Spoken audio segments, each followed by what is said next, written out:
As a young child, Edwina Adams was quiet by nature. She would whisper when speaking. In boot camp, she was thrashed for not yelling loud enough. But when she discovered her ex-husband was a con man, she started to make noise, proving you don't have to be loud to make some noise. Now Edwina's on a mission to motivate. So kick back and tune in for candid conversations with those who have harnessed the power of their voices. Let's make some noise.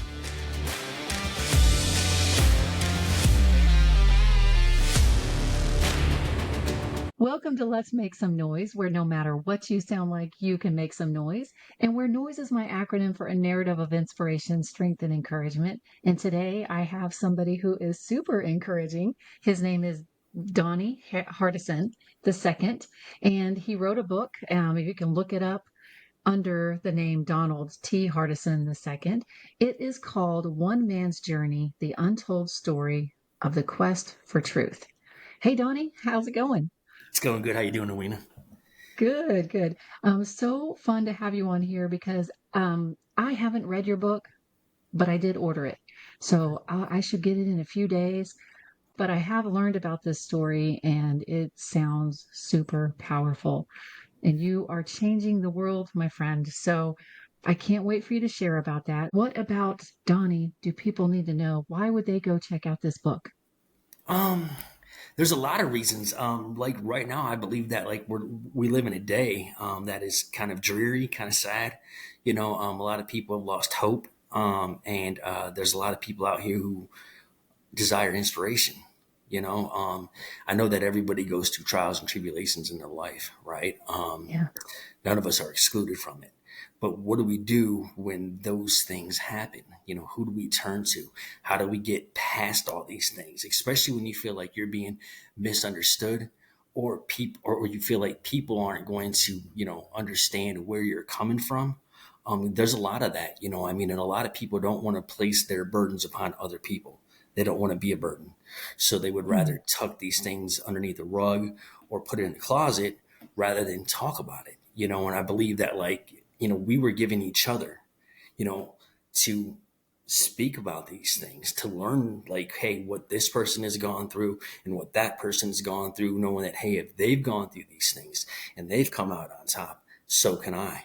And I believe that that's a huge coping mechanism, for the world today. And we've gotten so far away from that, due to like the things that we see, like COVID, for instance, when we were all on lockdown, we're placed in this fear of like, you're going to get sick if you interact with somebody, it was just a very terrible time.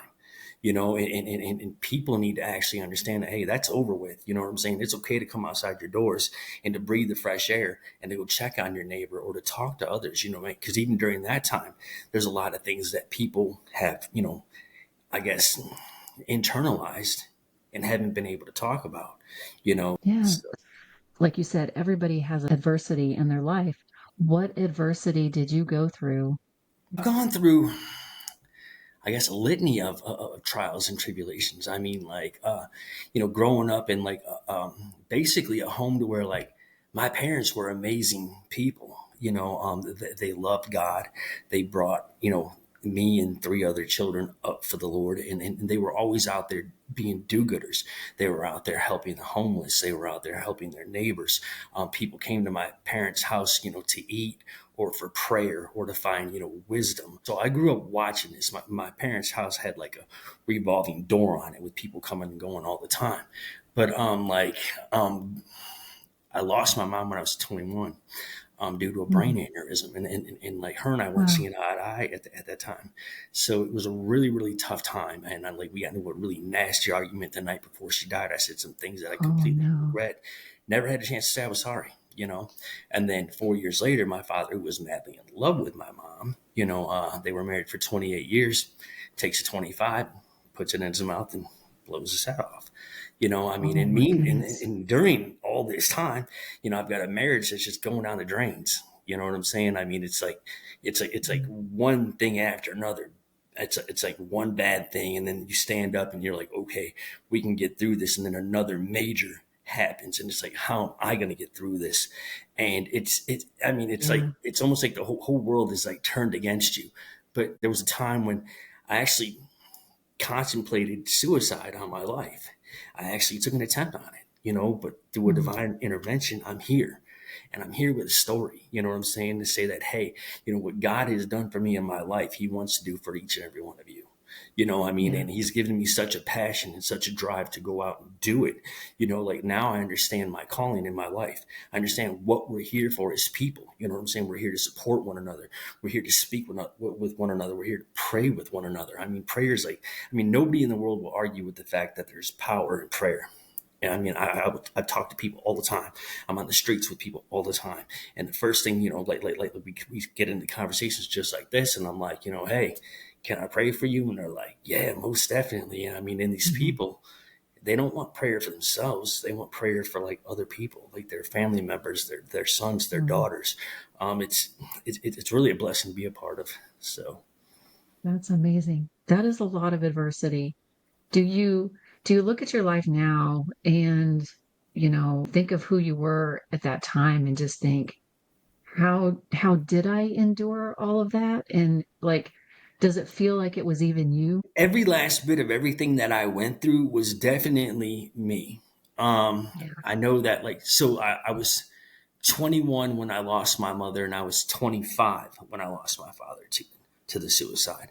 A very, very young age. Like that's the time I believe that your children have grown into the young adults, but that's when you need your parents the most. You know what I'm saying? Yeah, Like the it correction is. is over. Now you're out here in this world, you're becoming your own man, but you've got questions, and there's nobody there to answer them for you.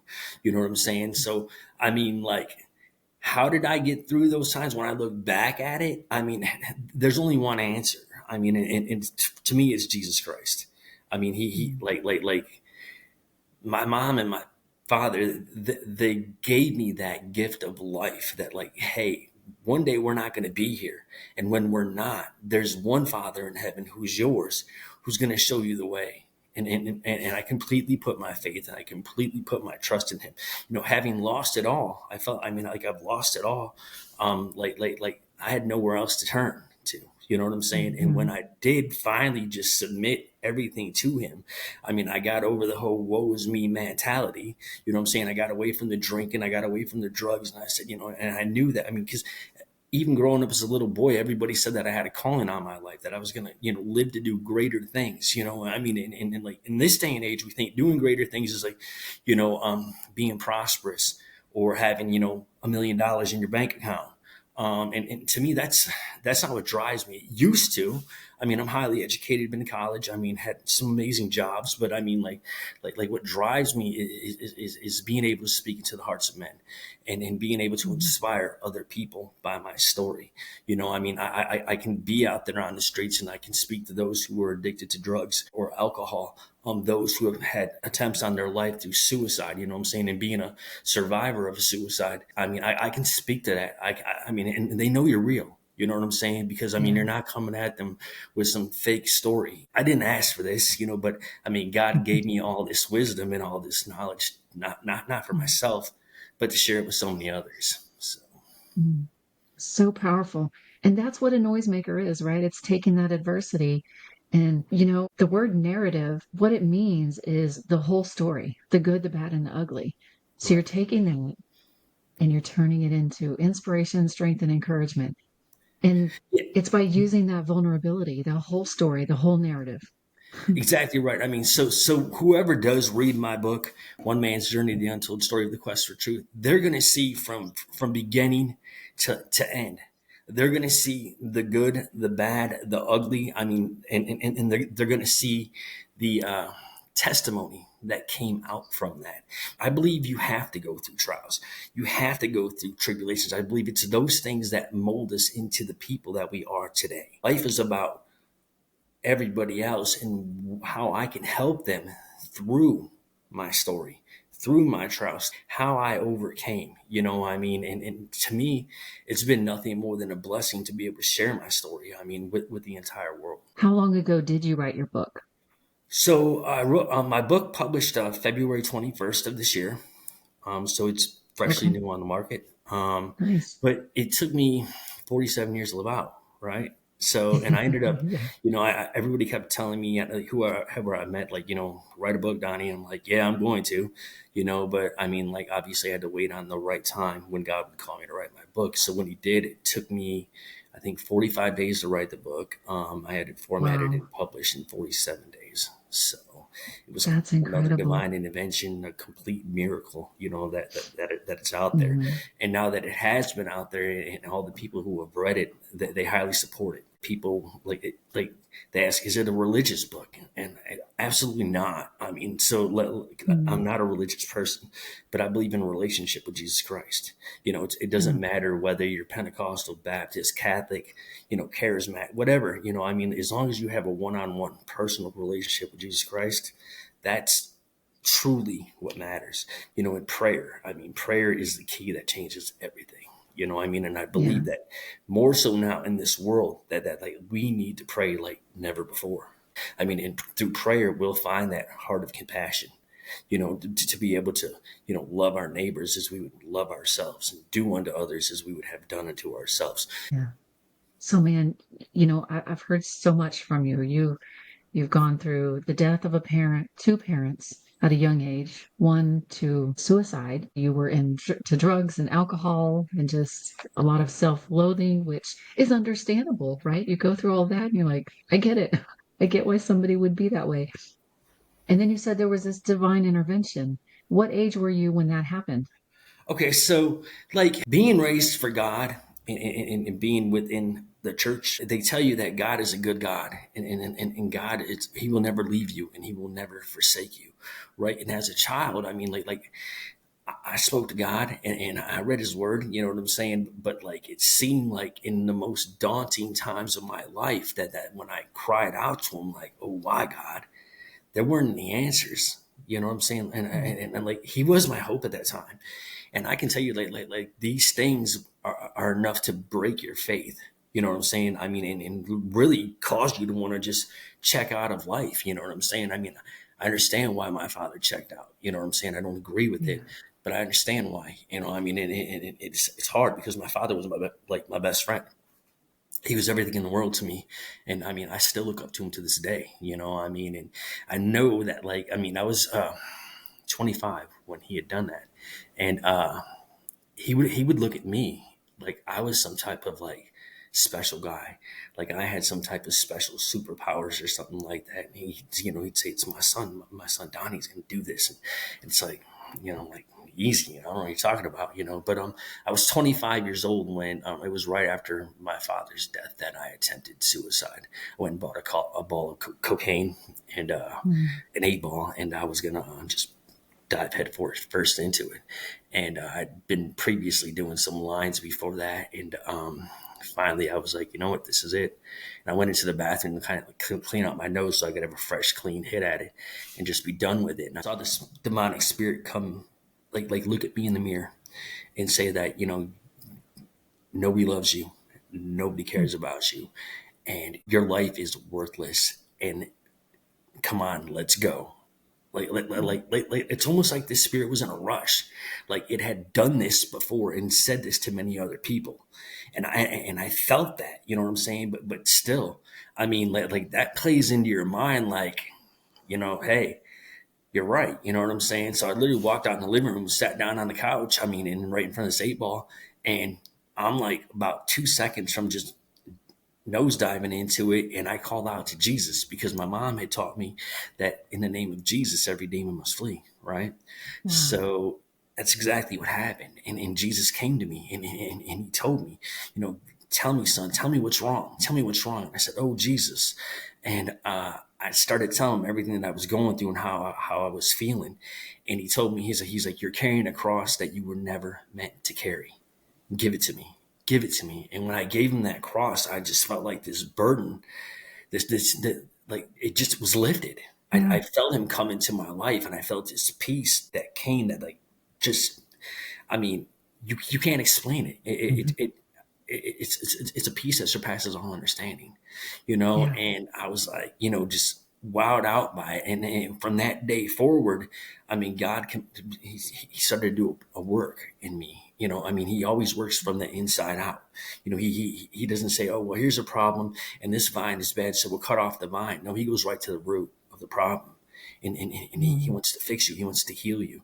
And as he was doing that, I mean, a transformation took place in me. And he showed me my passion. He showed me my calling. I found out it was not about me, but it was more so for everyone else out there. And then it was not too long after that I set out on a journey, from the time I was 28 years old to where I'm 48 right now. And I've been doing this for the last 20 years, sharing my story and just coming at people from a place of compassion, and from hospitality, and just having a heart to want to serve other people. That is beautiful, man. Thank you for sharing. Thank Yeah, you. people who are in that dark place now and they've never called on Jesus. What do you say to them when in their intellectual mind they're like, I've heard this story before, but I don't get that. I've talked to a lot of people that are like that. I've spoke to a lot of people who are in very dark places. Like no matter what, they're like, yeah, it may have worked for you, but it's not going to work for me. Or they don't want to, even reason with the idea. You know what I'm saying? And what I tell these people, I mean, and it's like, you've tried everything else. You've tried the drugs. You've tried the therapy. You've tried talking to this counselor and that counselor, and it's gotten you nowhere. I mean, this isn't going to cost you anything. I mean, so why not dare to believe? Dare to believe that, like, hey, you could take this one chance, this one opportunity, to change everything. And when you start to talk to someone like that, it's almost like you're daring them to step out of their comfort zone. And a lot of people don't like to be like dared like that. Like, oh, you're going to dare me? I'll show you. You know what I'm saying? It's Yeah. just like, and they're like, well, tell me a little bit more. How does this work? And it's not that you got them, to do a certain thing. It's like, hey, help me help you. You know what I'm saying? Here's the hand of grace, what we're talking about here. I mean, and it's life and death. I'm saying, but you were born with a purpose. You were born, to do great things, and you've not yet gotten there. You know what I'm saying? But I promise you, everything that you've been through so far, no matter how terrible it is, how ugly it is, or how hard it is for you to talk about, these things will be used one day as a testimony. You know what I'm saying? Like you've been Mhm. tested, and now it's time for that test to become the testimony. And when people start to hear things like that, I mean, it really, really changes their outlook. But I always say one handshake, one hey, how you doing? $1 million smile will change a person's day. I mean, and it's a very true statement. Sometimes you get an F, you get out of my way. I don't have time for this. I mean, but that's okay though. I'm sorry you feel that way, but hey, at least I can go home and think about, like when I look in the mirror, like, hey, even though that person was mean to me, hey, I still got to shed some grace and some light and some love. You know what I'm saying? That's awesome. So you said you work with homeless and go into orphanages and things like that. Yes. Yeah. And okay. So do you work with a group that does this or Yeah. just like through your So church or how does this no, happen? actually, the church isn't. It's not a building, and I explain this to people all the time. Like you just can't go to church. What you're doing is you're going to a building and you're hearing a sermon. But in the Bible, I mean, Jesus speaks about, we're the church. You're the church. I'm the church. So let's go out and be the church, right? So I have my own ministry called Fire First Ministries, and I've gone all around the United States several times throughout all the cities, all the small towns. And there's always a reach out there. I mean, there's always missions that need help with serving food, or there's all kinds of like work you can do to Yeah. like volunteer to help other people out. Most of the time though, my work is on the streets, dealing with those, who are living on the streets in homeless camps and whatnot.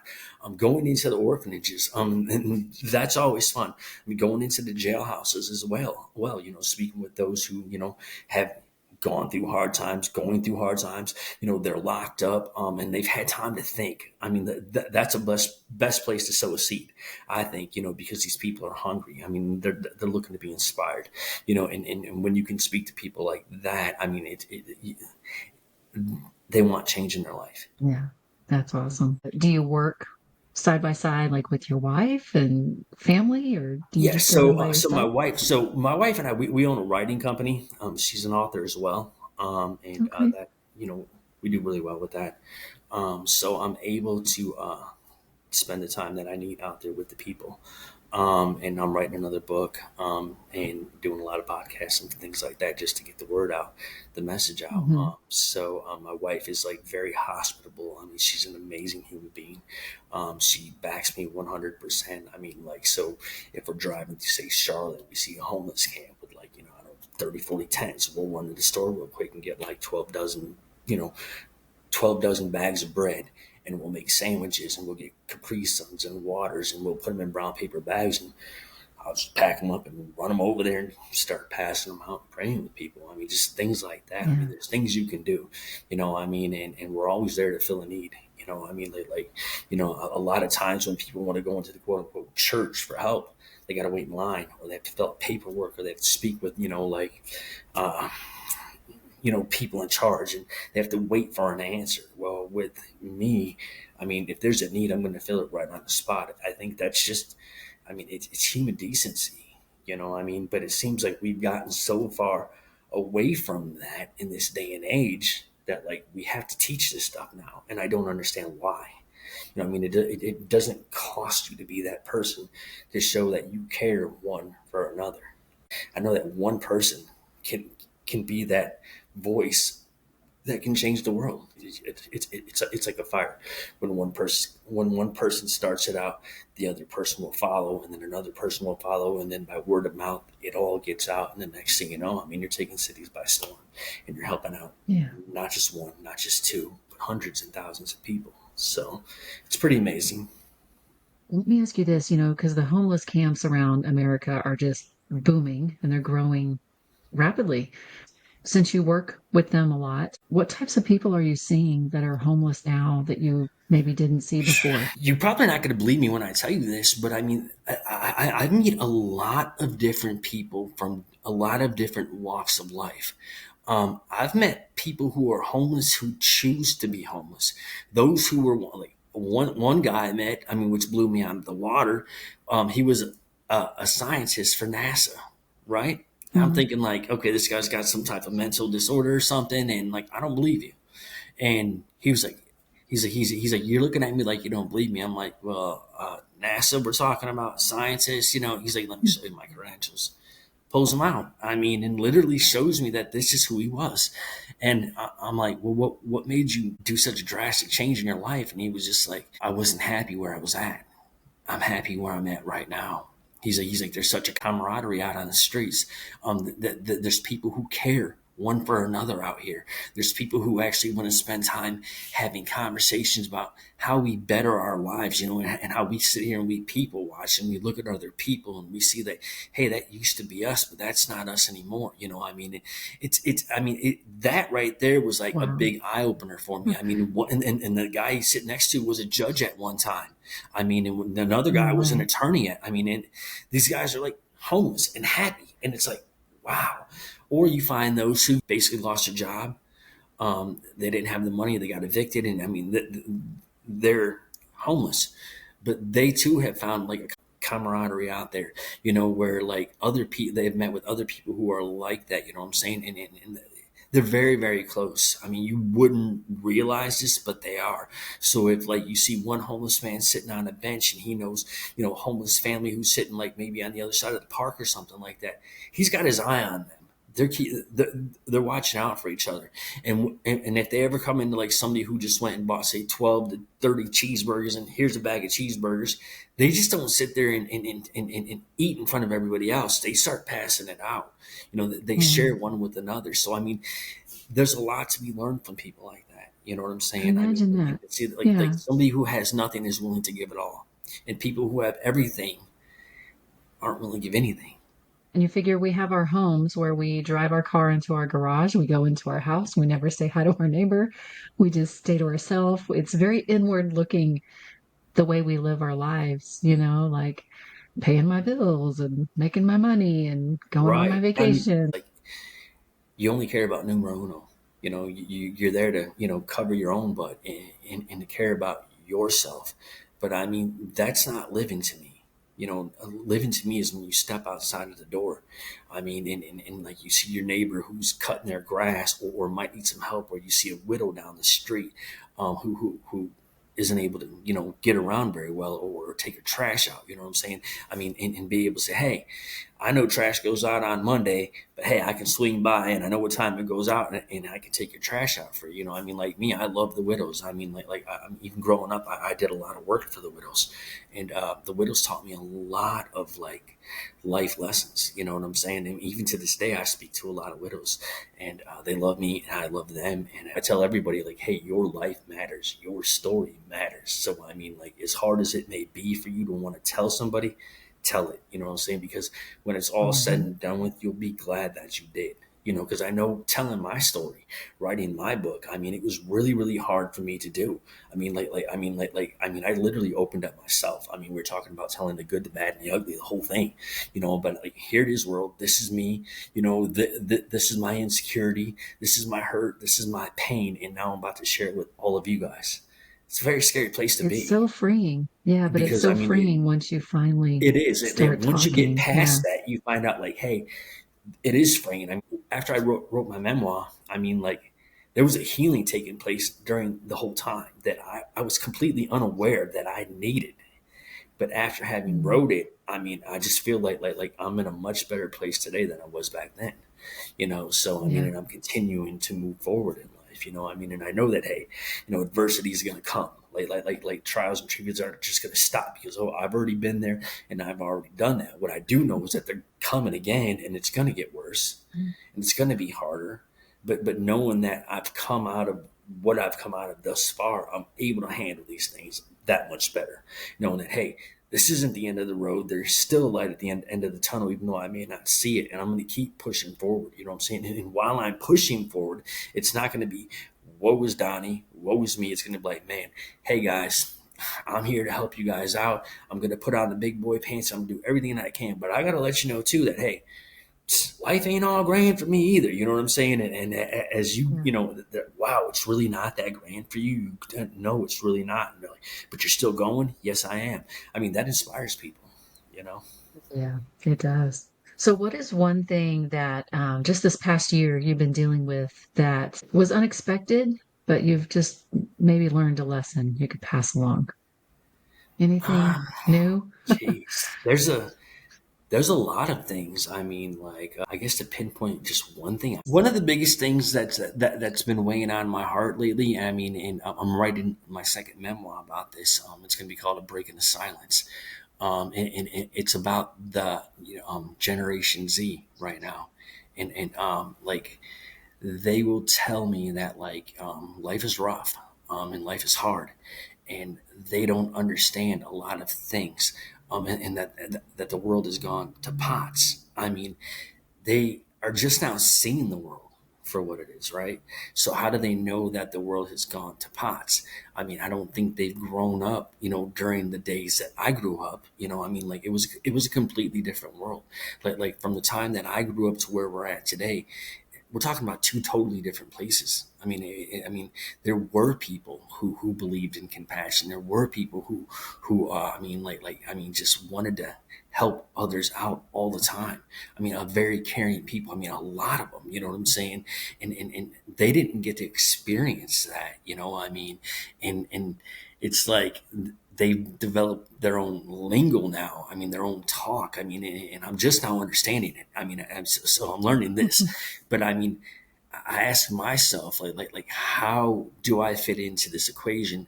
How can I help these kids out? How can I speak into their lives? You know what I'm saying? How can I bring them some type of positivity where they too will be motivated to become better people? Most of them want to stay inside and play video games, or they're, TikTok and all the social media. Well, it's like, get away from all that, please. You know what I'm saying? Step outside, go for a walk, check out the trees, check out the people, learn to interact with others. You know what I'm saying? I mean, and develop your thought process about the world through through the eyes of reality, not virtual reality. So I mean, that's been a major on me lately. So Yeah. So, just learning the new generation and their thought processes. Yeah, but I Okay. mean, Yeah. if you think about it, they're tomorrow's future. They're going to Hmm. be our next leaders. They're going to be the next presidents and vice presidents. They don't even know where to go. I mean, most of them don't really want to vote. Most of them have lost, any faith in the government or, in democracy itself. They don't trust the healthcare system. I mean, most of them have been basically, they're going through therapy to get through their issues. I mean, and they're talking about seeing a therapist or they're placed on pills, and those pills don't make them happy.